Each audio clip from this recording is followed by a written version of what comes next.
Hi guys, Reviewz here, bringing you this game review of Star Trek Voyager Elite Force. I thought this was the best use of the Star Trek license I've seen in a video game, with an engaging storyline which was in keeping with the franchise, recreating that Star Trek feeling which made you feel a part of the Voyager crew. It had lots of replay value and a good multiplayer gameplay element.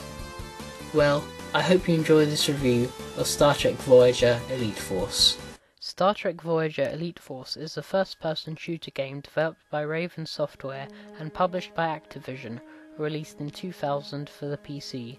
The game is set in the Star Trek Voyager TV series, taking place in the latter half of the show's 6th season, where the player takes on the role of Ensign Alex Monroe, either Alex or Alexandra, depending on what gender the player chooses, who is a member of the Hazard Team, a new elite security team specially created to deal with hostile away missions. The plot focuses on Voyager being trapped in a starship graveyard, heavily damaged and under attack by various enemy factions.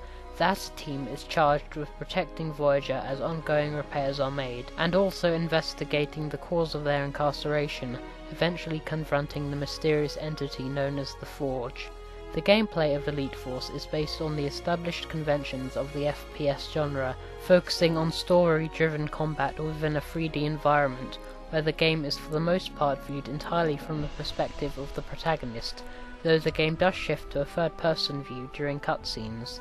The heads-up display, or HUD, shows information for armor and health, which gradually deplete as the player takes damage, which can be replenished using wall-mounted terminals and by visiting the doctor. The HUD also displays how much ammunition is remaining in the player's arsenal. Elite Force has an arsenal of Star Trek-themed weapons, ranging from the standard phaser and compression rifle to more powerful weapons like grenade launchers, status weaponry, and pulse energy weapons, acquired as the game progresses. The game's single mission campaign consists of 30 levels, divided into 8 missions. Missions have various objectives, such as retrieving a particular item and accessing computer systems, escorting friendly characters through hostile territory, and destroying ships.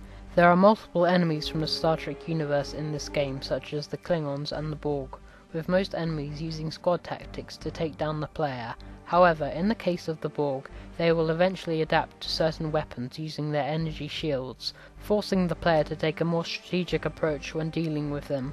Although there is a weapon in the game, the iMod, which can easily dispense of the Borg, which in my opinion somewhat robs the game of strategic weapon usage. The Borg are meant to be the scourge of the universe, and having a weapon like the iMod simply seems like the easy way out, and presents the Borg as less of a threat than they should be. During missions, the player is accompanied by several squad team NPCs, which provide the player with assistance in combat. A number of squad mates become integral to the story, such as a developing relationship between Monroe and one of his colleagues, and 1 or 2 deaths at scripted moments.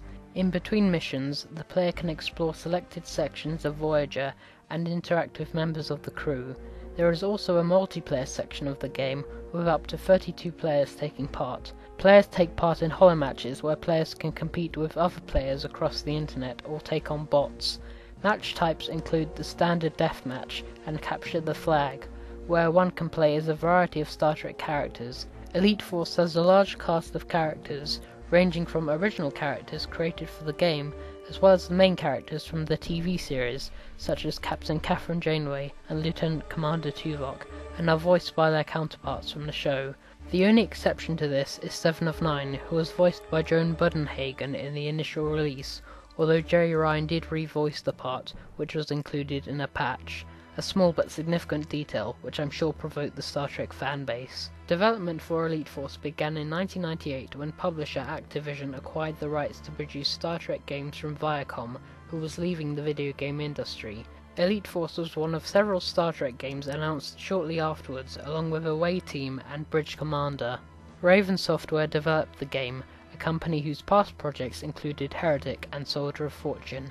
Elite Force uses the id Tech-free game engine, which first debuted in Quake-free Arena. The game does a great job of capturing the Star Trek experience, from recreating large portions of the ship to the use of over 50 cutscenes where the player interacts with the Voyager crew. It really feels like you're in the TV show. An expansion pack was released in February 2001, which added a virtual Voyager mode, which allows the player to explore 10 decks of Voyager, as well as expanding the multiplayer section of the game, with new match types including assimilation and action hero mode, as well as the aforementioned Jerry Ryan voiceover. To promote the release of the game, a graphic novel was produced by Wildstorm, which followed a broadly similar storyline to the game. A PS2 port was released in late 2001, and a sequel, Elite Force 2, was released in 2003. This was one of the best Star Trek games I've ever played, which took the Star Trek universe seriously and did not play fast and loose with the franchise.